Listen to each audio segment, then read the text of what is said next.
I'll be honest, fairness is an illusion. I'll explain. Let's assume two employees that work at the same company.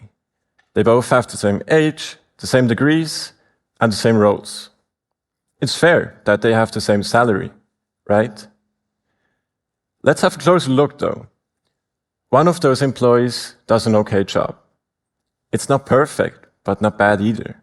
And they stopped developing their skills a while back.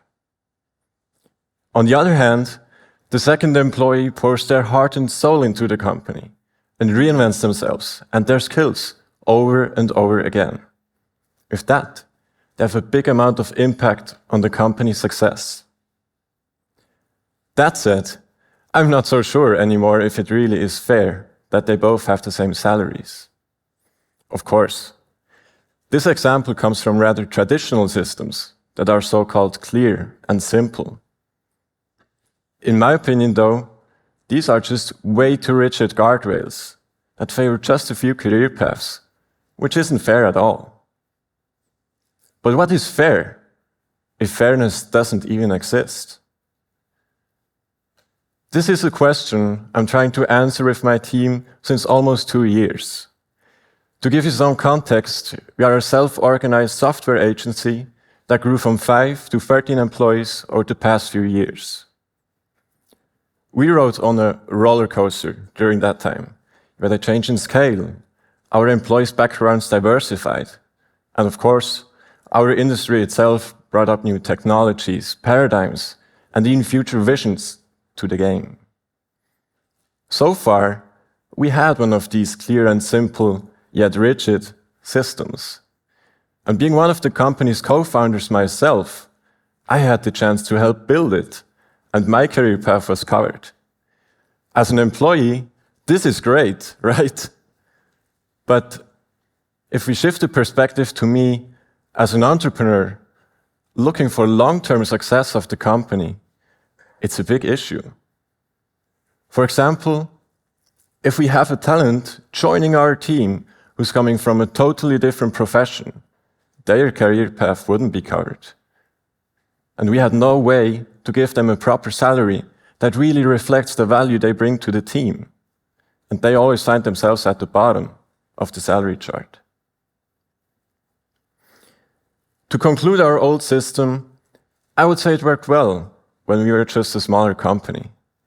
With time and growth, the clearness and the fairness that we assumed from it slowly disappeared, and we needed a new solution. Last year, we finally felt ready to give it a go and build our own thing. We expected there to be a lot of shuffling around figures, who gets what salary, and so on. But honestly, that was just the smallest part. It rather introduced us to complex discussions around what value, development, and progress means. I'll take you on the journey of how we built our system and how we tried to come up with an answer to the fairness question. We went on to build a system that revolved around so-called dimensions and levels. The goal was quite clear. We want to reward employees for their professional development in the form of subject matter expertise, collaboration, or innovation. To be very clear, degrees play no part in it, since we believe that everybody should be able to step up to the next level, whether they went to school, built side projects, or found any other way of learning that works just for them. Another key aspect of our mindset is that we want to treat employees as investors, not only with their money, but their professional development too. The dividend comes in the form of growth for the individual, and of course, in stepping up to the next level in the system. We also built a process around the whole thing that included peer as well as self-assessments, so every employee has a say in their salary. We poured in a lot of time, poured in a lot of energy, until we finally felt ready to try it out and test our system.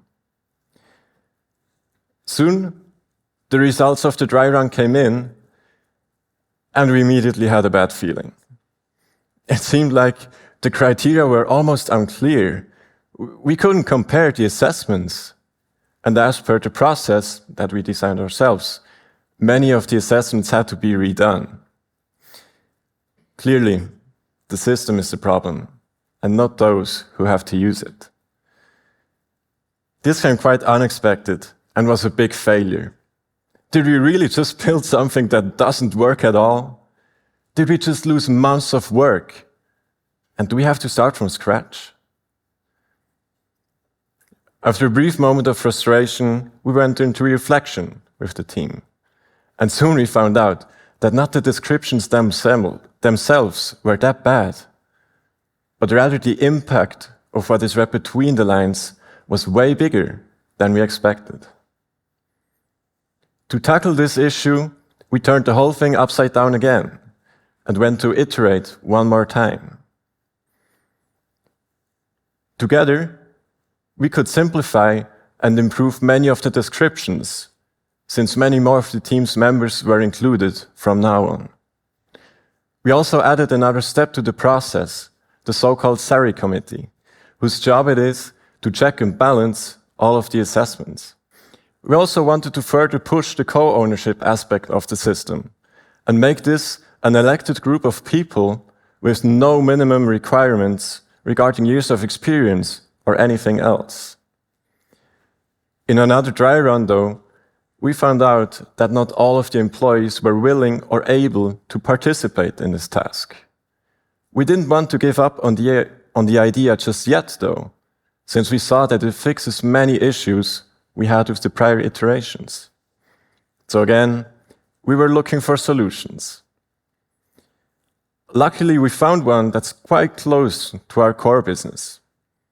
We realized that software companies, including us, treat their technology and methodology they use as very fluid and rapidly changing things. So why can't we expand this mindset to our salary system, we thought.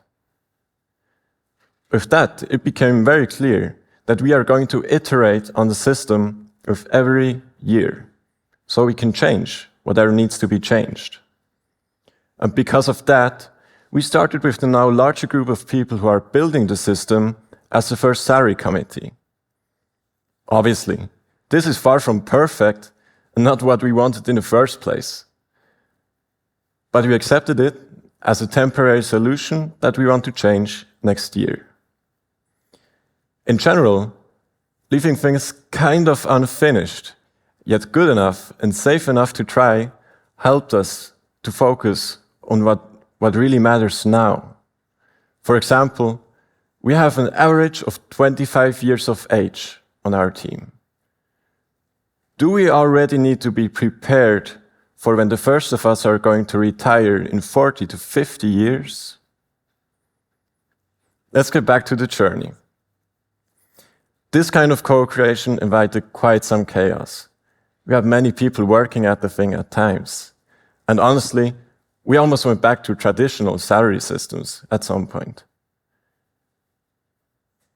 But we can create some sort of common understanding of what each of the levels should mean and reduce the impact of what is read between the lines. So the system started to feel fair to us. So let me rephrase my first words. Fairness is not an illusion, but rather a feeling. I believe that the answer to the fairness question is always individual. But when we find common ground of what truly matters, we can start to create the feeling of fairness.